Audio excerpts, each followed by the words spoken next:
European നമ്മുടെ ബിരിയാണി കഴിച്ചാൽ എങ്ങനെ ഇരിക്കും? നമുക്ക് നോക്കിയാലോ. I almost take the whole pot of biryani. You should hire Mario as a cook if you're ever in need. Alright? It's amazing. So ഇന്ന് ഒരു cooking വീഡിയോയാണ്, കുക്കിംഗ് പ്ലസ് റിയാക്ഷൻ വീഡിയോ. ഞാൻ ഇന്നൊരു ബിരിയാണി ഉണ്ടാക്കാൻ പോകുകയാണ്. ഈ ബിരിയാണിയുടെ എല്ലാ പ്രത്യേകത, ഏറ്റവും വലിയ പ്രത്യേകത ഈ വീഡിയോൻ്റെ എന്ന് വെച്ച് കഴിഞ്ഞാൽ ഒരു യൂറോപ്യൻ നമ്മുടെ ബിരിയാണി കഴിച്ചാൽ എങ്ങനെ ഇരിക്കും നമുക്ക് നോക്കിയാലോ. സോ എൻ്റെ ഒരു ഫ്രണ്ട് ഇപ്പം തന്നെ അങ്ങ് വരും. സോ അവൻ ബൾഗേറിയ എന്നുള്ളവനാണ്. സോ അവൻ എന്ന് പറയുന്നത് എൻ്റെ ഫസ്റ്റ് ഇൻ്റർനാഷണൽ ഫ്രണ്ടാണെന്ന് വെച്ച് കഴിഞ്ഞാൽ ഞാനിവിടെ ജർമ്മനിയിൽ കാല് കുത്തിയപ്പോൾ മുതൽ എൻ്റെ ഫ്രണ്ടായവനാണ്. കാരണം ഞങ്ങൾ രണ്ടുപേരും സെയിം കോഴ്സാണ് പഠിക്കുന്നത്, സെയിം സ്ഥലത്തുമായിരുന്നു ഫസ്റ്റ് താമസിച്ചിരുന്നത്. സോ ഞാൻ അവിടെ സിറ്റാവോ എന്ന് പറഞ്ഞൊരു സ്ഥലത്താണ് ഞാൻ ഫസ്റ്റ് താമസിച്ചത്. സോ അവിടെ താമസിച്ചിരുന്ന സമയത്ത് ഞാനൊരു പൊട്ടറ്റോ കറി ഉണ്ടാക്കിയായിരുന്നു. സോ അത് ഞാൻ അവന് വേണ്ടിയിട്ട് ഉണ്ടാക്കിയതല്ല, നമുക്ക് വേണ്ടി നമ്മൾ നാച്ചുറലി ഉണ്ടാക്കുന്ന ആ ഒരു ഫ്ലേവറിലും ടേസ്റ്റിലും എരിവിലൊക്കെ ഉണ്ടാക്കിയത്. സോ അത് കൊടുത്തപ്പോൾ അവൻ ഭയങ്കരമായിട്ട് തുമ്മിയായിരുന്നു, അവനൊട്ടും കഴിക്കാൻ പറ്റിയില്ലായിരുന്നു. പക്ഷേ ഞാൻ അത് തൈരൊക്കെ മിക്സ് ചെയ്തിട്ട് എരിവ് കുറച്ചിട്ടൊക്കെയാണ് കൊടുത്തത്. പക്ഷേ അവനൊട്ടും പറ്റത്തില്ലായിരുന്നു, എരിവ് തീരെ പറ്റാത്തവനാണ് ഇപ്പോൾ വരാൻ പോകുന്നത്. സോ അവന് നമ്മുടെ ബിരിയാണി നമുക്ക് ഉണ്ടാക്കി കൊടുത്തിട്ട് അവൻ്റെ റിയാക്ഷൻ എങ്ങനെയാണെന്ന് നോക്കാം. ഞാൻ അവനോട് ചോദിച്ചു എന്ത് ഫുഡ് വേണം, ബിരിയാണി ഉണ്ടാക്കുന്നതിന് കുഴപ്പമുണ്ടോ. പക്ഷെ അവൻ പറഞ്ഞു ഓക്കെ മാളൊരു ഫുഡ് എനിക്ക് ഇഷ്ടമാണ്, ലൈക്ക് കഴിക്കാം, അത് കഴിക്കണതിന് കുഴപ്പമൊന്നുമില്ല എന്നാണ് പറഞ്ഞത്. അപ്പോൾ അവനോട് ഞാൻ ചോദിച്ചിട്ടാണ് ഞാൻ ഫുഡ് ഉണ്ടാക്കാൻ പോകുന്നത്. അപ്പോൾ നമ്മുടെ ബിരിയാണി, ഇന്ത്യക്കാർ നമ്മളെന്ന് പറയുമ്പോൾ നമുക്ക് ഒരാളെ നമുക്ക് എന്തുവാ നമ്മുടെ ഫുഡിനെ പരിചയപ്പെടുത്തുമ്പോൾ ഫസ്റ്റ് തന്നെ നമുക്ക് പ്രിഫറൻസ് എന്ന് പറയുന്നത് ബിരിയാണിയാണ് അല്ലേ. അപ്പോൾ ബിരിയാണി ആയിരിക്കണം നമ്മൾ ഫസ്റ്റ് തന്നെ ഞാൻ പ്രിഫർ ചെയ്യുന്നത് എന്തായാലും ബിരിയാണിയാണ് നമ്മുടെ യൂറോപ്യൻസിന് ഫസ്റ്റ് തന്നെ ടേസ്റ്റ് ചെയ്യാൻ കൊടുക്കുന്നത്. സോ ബിരിയാണി കഴിച്ചിട്ടുള്ള അവൻ്റെ എക്സ്പ്രഷൻ നിങ്ങൾക്ക് കാണണ്ടേ, നമുക്ക് നോക്കാം. സോ അവൻ ഇപ്പം തന്നെ അങ്ങ് വരും. സോ നമുക്കറിയാം നമ്മുടെ ബിരിയാണി എന്ന് പറയുന്നത് പല ടൈപ്പ് ഉണ്ട്. ദം ബിരിയാണി ഉണ്ട്, കോഴിക്കോട് ബിരിയാണി, മഞ്ഞാലി ബിരിയാണി, ഹൈദരാബാദി ബിരിയാണി, ബോംബെ ബിരിയാണി, അങ്ങനെ ഒരുപാട് ബിരിയാണി ഉണ്ട്.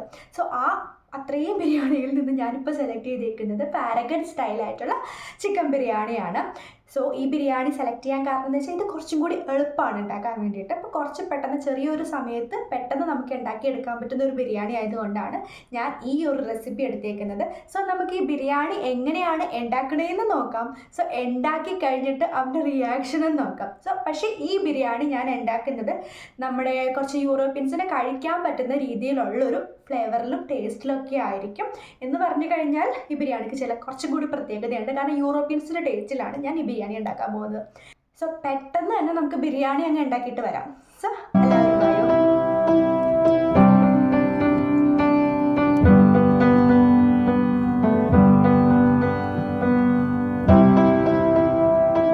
ഫസ്റ്റ് തന്നെ നമുക്ക് നമ്മുടെ ചിക്കൻ കഴുകി വൃത്തിയാക്കി അങ്ങ് വെക്കാം. പിന്നെ ചിക്കനിൽ ചേർക്കേണ്ട കൂട്ടുകൾ നമ്മുടെ മല്ലിയില, പുതിനയില, സവാള, ബേ ലീഫ്, നാരങ്ങ, തക്കാളി, ഇത്രയാണ് ഞാൻ എടുത്തേക്കുന്നത്. ഇത്രയും എടുത്തിട്ട് നമുക്ക് മാറ്റി വെക്കാം. പിന്നെ അതിനുശേഷം നമ്മുടെ ചിക്കനിൽ ആവശ്യത്തിനുള്ള ഉപ്പും പൊടികളൊക്കെ ഇട്ട് കൊടുക്കാം. നമ്മുടെ മല്ലിപ്പൊടി, മഞ്ഞൾപ്പൊടി, മുളക് പൊടി ഞാൻ അധികം ചേർക്കുന്നില്ല, ഒരു ചെറിയൊരു ഒരു 1/2 ടീസ്പൂൺ അങ്ങനെയൊക്കെ ചേർക്കുന്നുള്ളൂ. കാരണം ഇത് എരിവ് കുറവായിട്ട് ഉണ്ടാക്കുന്നത്. നമ്മൾ യൂറോപ്യൻസിന് ഫുഡ് ഉണ്ടാക്കി കൊടുക്കുമ്പോൾ മുളക് പൊടി അങ്ങ് ക്യാൻസൽ ചെയ്ത് കളയുന്നതാണ് ഏറ്റവും നല്ലത്. പിന്നെ നമ്മൾ മാറ്റി വെച്ചേക്കുന്ന ആ സവാളയും തക്കാളിയും മല്ലിയില, പുതിനയില, കുറച്ച് നാരങ്ങയൊക്കെ പിഴിഞ്ഞൊഴിച്ചിട്ട് നമ്മുടെ കൂട്ടങ്ങ് തയ്യാറാക്കാം. സോ അങ്ങനെ ഇതെല്ലാനും കൂടി അങ്ങ് നമ്മുടെ കൈ കൊണ്ട് അങ്ങ് തിരുമ്മി പെരട്ടി കുറച്ച് നേരം അങ്ങ് വെക്കാം. അങ്ങ് മൂടി വെച്ചാൽ മതി. അപ്പോൾ നമ്മുടെ മസാലപ്പൊടികളെല്ലാനും കൂട്ടി വെച്ചോളും. പിന്നെ നമ്മുടെ ഗരം മസാല മറക്കരുത്. സോ ഞാനിത് നാട്ടിൽ നിന്ന് എനിക്ക് കിട്ടിയ നല്ല ഫ്രഷ് ഗരം മസാലയാണ്. ശരിക്കും ഈ ഗരം മസാലയാണ് ഞാൻ ഈ ഗരം മസാല ആ ഫ്ലേവർ എന്നാണ് വിശ്വസിക്കുന്നത്. ഇതാണ് നാട്ടിൽ നിന്ന് കിട്ടിയ മസാല എന്ന് പറയുന്നത്. ഇത് ഇവിടെ നിന്ന് വാങ്ങിക്കാൻ കിട്ടുന്ന ഗരം മസാലയാണ്, പക്ഷേ ഇതിന് അത്ര നമ്മുടെ നാട്ടിലെ ടേസ്റ്റ് ഇല്ല. സോ ഗരം മസാല എല്ലാം ഇട്ടിട്ട് നന്നായിട്ട് നമ്മൾ തിരുമ്മി എല്ലാനും അങ്ങ് യോജിപ്പിച്ച് അങ്ങ് വെക്കണം. ഇനി കൂട്ടുകളൊക്കെ നമുക്ക് യോജിപ്പിക്കാനും ഈ നമ്മുടെ ചിക്കൻ സോഫ്റ്റ് ആവാനും തൈരും ചേർക്കാൻ മറക്കരുത്. പിന്നെ ഞാൻ മഞ്ഞൾപ്പൊടി ഫസ്റ്റ് ചേർക്കാൻ മറന്നുപോയി, അതുകൊണ്ടാണ് ഞാൻ മഞ്ഞൾപ്പൊടി ഇട്ട് കൊടുക്കുന്നത്. നമ്മൾ എല്ലാ കറികളിലും മഞ്ഞൾപ്പൊടി ഇടുമല്ലോ. പിന്നെ ഇതെല്ലാനും ചിക്കനുമായിട്ട് യോജിപ്പിക്കാം. ശരിക്കും കൈ കൊണ്ട് തിരുമ്മി യോജിപ്പിക്കുന്നതാണ് ഏറ്റവും ഉത്തമമെന്ന് എനിക്ക് തോന്നിയിട്ടുണ്ട്. പക്ഷേ അത് യൂറോപ്യൻസിനൊന്നും ഇഷ്ടമല്ല. അതുകൊണ്ട് ഞാൻ കയ്യിൽ സ്പൂണും വെച്ചിട്ടാണ് എല്ലാവരും ചെയ്തത്. പിന്നെ ആവശ്യത്തിനുള്ള ഇഞ്ചിയും വെളുത്തുള്ളി എടുത്തിട്ട് അതും ചതച്ചെടുത്തു. പിന്നെ ഇവിടെ നെയ്യ് ഇല്ല, എൻ്റെ കയ്യിൽ നെയ്യ് തീർന്നിരിക്കുകയാണ്. അതുകൊണ്ട് ഞാൻ ഈ ബട്ടർ വാങ്ങിയിട്ട് കുറേശ്ശെ ഇങ്ങനെ ഉരുക്കിയെടുക്കുക. ചെറിയൊരു തീയിലിട്ടിട്ട് ചെറുതായിട്ട് ഇങ്ങനെ ഉരുക്കി ഇതുപോലെ ഇങ്ങനെ തള വന്നാൽ പതയൊക്കെ മാറുന്നത് വരെ ചെറുതായിട്ട് ഉരുക്കിയെടുക്കും. ഉരുക്കിയെടുത്തിട്ട് അതിനകത്ത് നമ്മുടെ കാഷ്യൂനട്ട്, മുന്തിരി, പിന്നെ സവാള ഇതെല്ലാനും ഓരോന്നായിട്ട് ഞാൻ അത്യാവശ്യം നന്നായിട്ട് വറുത്തെടുത്തു. സവാളയൊക്കെ അധികം മുരിയൊന്നും വേണ്ട. പിന്നെ സവാള വറുക്കുന്ന ആ ഒരു സമയത്താണെന്നുണ്ടെങ്കിൽ ഞാൻ കുറച്ചും കൂടി ഒരു ഓയിൽ ഒഴിച്ച് കൊടുത്തായിരുന്നു. അങ്ങനെ കാഷ്യൂനട്ട്, മുന്തിരിയൊക്കെ അത്യാവശ്യം നല്ല പാകത്തിനായിട്ടുണ്ട്. പിന്നെ സവാള, ഇതൊരു കുഞ്ഞ് പാനാണ്. എനിക്ക് ഒരുപാട് ഇഷ്ടമായിട്ട് ക്യൂട്ടായിട്ട് തോന്നിയതുകൊണ്ട് ഞാൻ വാങ്ങിയതാണ്. ഒരു കുഞ്ഞി പാനും ഒരു വലിയ കോട്ട പാനുമാണ് എൻ്റെ കയ്യിലുള്ളത്. സോ സവാളയൊക്കെ അത്യാവശ്യം നല്ല രീതിയിലായിട്ടുണ്ട്. സോ ആ കുഞ്ഞി പാനിൽ നിന്ന് നമുക്ക് ചിക്കൻ ബിരിയാണി ഉണ്ടാക്കാനായിട്ട് ഞാൻ അത് വലിയ പാനിലേക്ക് മാറ്റി. എന്നിട്ട് ഫസ്റ്റ് അതിനകത്ത് ആ എണ്ണയൊക്കെ നമ്മുടെ ബാക്കി വന്ന ആ നെയ്യും എണ്ണയുണ്ടല്ലോ അതങ്ങ് ഒഴിച്ച് കൊടുത്തിട്ട് നമ്മൾ ഇഞ്ചി വെളുത്തുള്ളി മാത്രം അങ്ങ് മൂപ്പിച്ച് കൊടുത്തു. സോ ഇഞ്ചി വെളുത്തുള്ളി മൂപ്പിച്ചിട്ട് അതിലേക്ക് നമ്മൾ പുരട്ടി വെച്ച എല്ലാവരും കൂടി ചിക്കൻ മൊത്തത്തിൽ അങ്ങ് ഇട്ട് കൊടുത്തു. ഇട്ടിട്ട് നമ്മൾ മൂടി ഇട്ടിട്ട് നല്ലതുപോലെ വേവിക്കുക. പിന്നെ നമ്മളൊന്നും ചെയ്യേണ്ട. അപ്പോഴേക്കും എൻ്റെ ഫ്രണ്ട് അങ്ങ് എത്തി, പവയിൽ വന്നു. സോ അവനെ ഞാൻ വെൽക്കം ചെയ്തു. അവൻ്റെ ജ്യൂസും കാര്യങ്ങളെല്ലാവരും കൊടുത്തു. പിന്നെ ഞാൻ നമ്മുടെ വേറൊരു അടുപ്പിൽ നമ്മൾ അരി അങ്ങ് നാരങ്ങയൊക്കെ ഒഴിച്ചിട്ട് ഞാൻ ഇപ്പോൾ എൻ്റെ ക്യാമറാമാൻ എന്ന് പറയുന്നത് പവയിലാണ്. സോ അവൻ എനിക്കിപ്പോൾ വീഡിയോ എടുത്ത് തരേണ്. എന്നിട്ട് നമുക്ക് കറുകപ്പട്ട എൻ്റെ കയ്യിലില്ല, അതുകൊണ്ട് ഈ കറുകപ്പട്ടയുടെ പൊടിയില്ലേ അതാണ് ഞാൻ ഇട്ട് കൊടുത്തത്. പിന്നെ ബേ ലീഫും.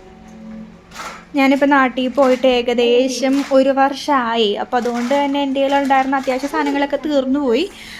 പിന്നെ നാട്ടിൽ നിന്ന് ഗരം മസാലയാണെന്നുണ്ടെങ്കിൽ എൻ്റെ അമ്മ ഓൾറെഡി എൻ്റെ ചേട്ടൻ്റെ ഒരു കൂട്ടുകാരൻ വന്നപ്പോൾ അങ്ങനെ കൊടുത്തയച്ചിട്ടുണ്ടായിരുന്നു. അതുകൊണ്ട് എൻ്റെ കയ്യിൽ ഗരം മസാല നല്ലതുപോലെ ഉണ്ട്.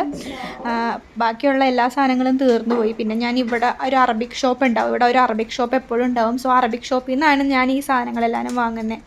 പിന്നെ അരിക്ക് പാകമായിട്ട് ഞാൻ കുറച്ച് ഉപ്പ് ഇട്ട് കൊടുത്തു. ഞാൻ ഈ അരിയിലധികം വെള്ളം ചേർത്തില്ല, കാരണം എന്ന് വെച്ചാൽ പിന്നെ ഈ അരി ഊറ്റാനൊക്കെ നിൽക്കണമല്ലോ, അതുകൊണ്ട് കുറച്ച് വെള്ളം ചേർത്തുള്ളൂ. പിന്നെ അരി ഒന്ന് ജസ്റ്റ് ഭയങ്കരമായിട്ട് വേഗമാണ്, കുക്കാവണ്ട, കുറച്ച് വെന്ത് വരുമ്പോഴേക്കും നമുക്ക് ചിക്കൻ ഏകദേശം ഒന്ന് വെന്ത് കഴിയുമ്പോൾ ചിക്കനിലേക്ക് നമ്മുടെ ഈ ചോറ് അങ്ങ് ഇട്ട് കൊടുക്കുക. എന്നിട്ട് പിന്നെയും ഒന്ന് മൂടി ഇട്ടിട്ട് ഒന്ന് അരി ചിക്കനും എല്ലാവരും കൂടി ഒന്നും കൂടി അങ്ങ് വേവിച്ചാൽ മതി. ഞാനിവിടെ ഒരു മിസ്റ്റേക്ക് ചെയ്തായിരുന്നു. ഞാൻ എടുത്ത ചോറിൻ്റെ ക്വാണ്ടിറ്റി ഭയങ്കരമായിട്ട് കുറഞ്ഞു പോയായിരുന്നു. അത് കഴിഞ്ഞ ദിവസം ഞാനൊരു ക്വാണ്ടിറ്റിയിൽ വെച്ചപ്പോൾ എനിക്ക് ചോറ് കൂടിപ്പോയി. ചോറ് കൂടിയപ്പോൾ എനിക്ക് 2-3 ദിവസമൊക്കെ ഫ്രിഡ്ജിൽ വെക്കേണ്ടി വന്നു. അതുകൊണ്ട് ഞാൻ കുറച്ച് ക്വാണ്ടിറ്റി കുറവായിട്ടാണ് ഈ പ്രാവശ്യം റൈസ് എടുത്തത്. പക്ഷെ അത് ഭയങ്കരമായിട്ട് കുറഞ്ഞു പോയതുപോലെ എനിക്ക് ഫീൽ ചെയ്തു. നമ്മൾ ചിക്കൻ ഉണ്ടാക്കുമ്പോൾ ആ ചിക്കനോട് ഒപ്പം തന്നെ ചേർന്നിട്ട് ആ അരിയും വേണം.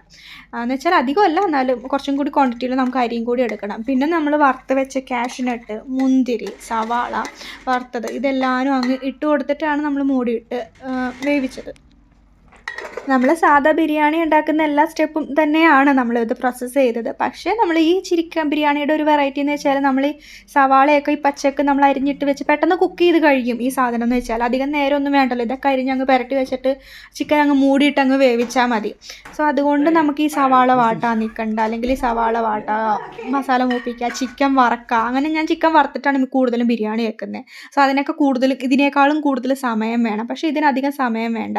പിന്നെ പുതിനയിലയും മല്ലിയിലയൊക്കെ ഇട്ട് കൊടുക്കാം. പിന്നെ ലാസ്റ്റ് നമ്മുടെ ബിരിയാണി സെറ്റായിട്ടുണ്ട്. അങ്ങ് ഞാൻ ചെറുതായിട്ട് ലാസ്റ്റ് അധികം ഉടയാത്ത രീതിയിൽ താഴേന്ന് മിക്സ് ചെയ്തു. ഇപ്പോൾ ബിരിയാണി ഉണ്ട്. നമുക്ക് അഭിപ്രായം ഇനി ചോദിക്കാം. നമുക്ക് do you like the food? It's amazing. So you should hire Mario as a cook if you're ever in need. Alright, it's amazing. The best cook in India. It's spicy. It's the level of spiciness is perfect. Okay. Yes. Okay, good appetit dear. Guten Appetit. Yani. Yeah, so people, as you see, I almost ate the whole pot of biryani. I hope Malu had some as well. I loved it. I mean, it's amazing. Thank you so much. Amazing. It's my first time eating such a dish, and it blew me away. It's amazing. ഞങ്ങൾ ഫുഡെല്ലാം കഴിച്ചു.